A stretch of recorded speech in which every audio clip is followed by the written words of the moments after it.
Hey everyone, Irit here with a new process video for HipKit Club, and today again I'm using some of the gorgeous cut files we got for December. When I say we got, I mean you can find them on the website. Now, the two that I'm using here, which I'm showing on the screen now, I actually welded them in the Silhouette software. Because I am lazy and I prefer to have one piece of paper to deal with than two. But in this case, I also really like how it turned out. I just love it, and using cut files makes designing a page really easy. So the ones that I'm using today are actually subscriber exclusive, but there are a ton of free cut files for December. These are the December ones, so you don't have to be a subscriber to get lots of gorgeous cut files. You do need to create an account on the HipKit Club website, but that is free. So make sure you check all of these out, and if you are a subscriber, then you can create the same design that I did. And I wanted kind of a dramatic look, so I also cut just the outside shape of this snow globe. I just made it a tiny bit smaller so I wouldn't have to exactly make the white and gray fit. I didn't want any of that dark gray peeking out beyond the white cardstock, but I wanted that drama, that contrast. So yeah, that's what I did. I cut the main design from white cardstock and then the background from the dark gray cardstock that came in the cardstock kit. And you saw that before. I splattered it with some white mist. The one that I used is the Dilutions one. I really like it, but of course you can use any white mist that you have, or you can use paint. That's probably the easiest and most opaque. You can even use gesso. Just water it down to the right consistency so you can get those little splatters. You can also use a toothbrush, like an old toothbrush, to create very fine splatter. I thought about doing that, but I was too lazy to bring my toothbrush. So the one that I use for paint, obviously, not the one I brush my teeth with. So I'm going to pop the whole thing on some foam. I just found some sheets of this foam at one of the art stores around, but you can order also these from Amazon.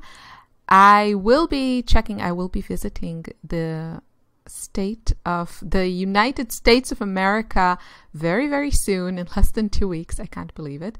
And I will be on the hunt for those sheets that Missy always uses in her videos that have adhesive already on one side.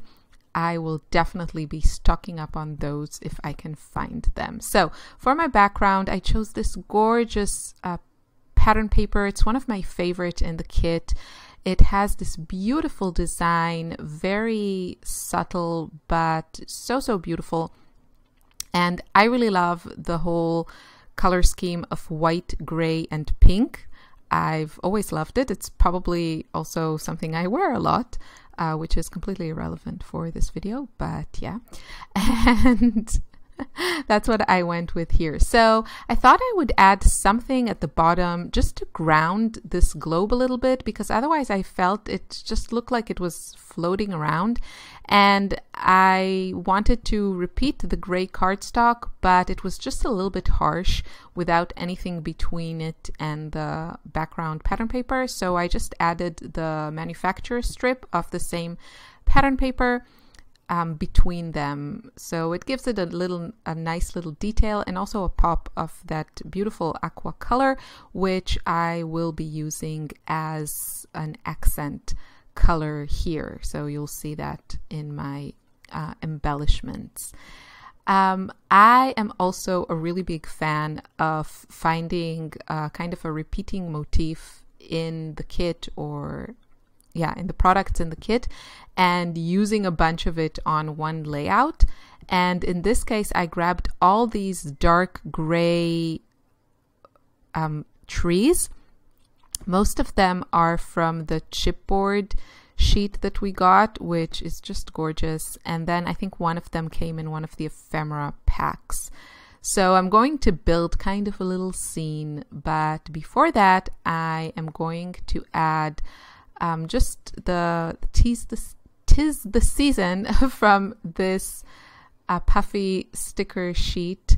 Most of the products in this kit are exclusives and they are just gorgeous. I'm usually not super into themed products, but these are just so pretty and so much fun to play with. And I think it also helps that I have a few cute new photos from this Christmas or last Christmas.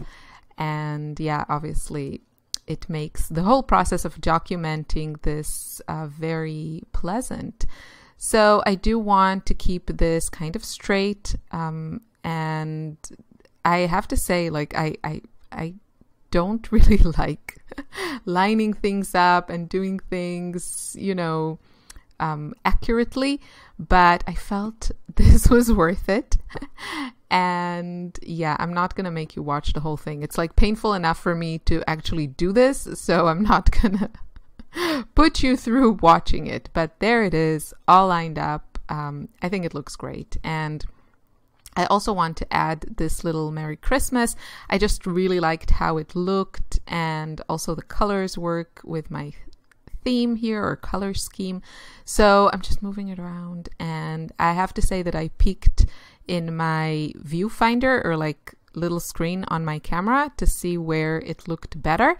And because I thought at the beginning to add it on top of the word joy, but I definitely, sometimes it really helps me decide. And if you're not filming your layouts, you can just take a photo with your phone of the two different options. And I have to say, usually that for me makes the decision very, very easy. It's usually one option looks a lot better than the other.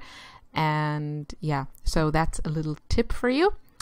Now I'm going to add all these cute little trees. I really, I just adore how that turned out. And I'm also going to add a few puffy stickers right in that area of the tree, which I didn't film that part because it was a last edition, but you can see it in the photo of the finished project. So make sure you keep an eye out for that, because there's a really cute little deer or fawn or whatever it is, and also another little puffy tree.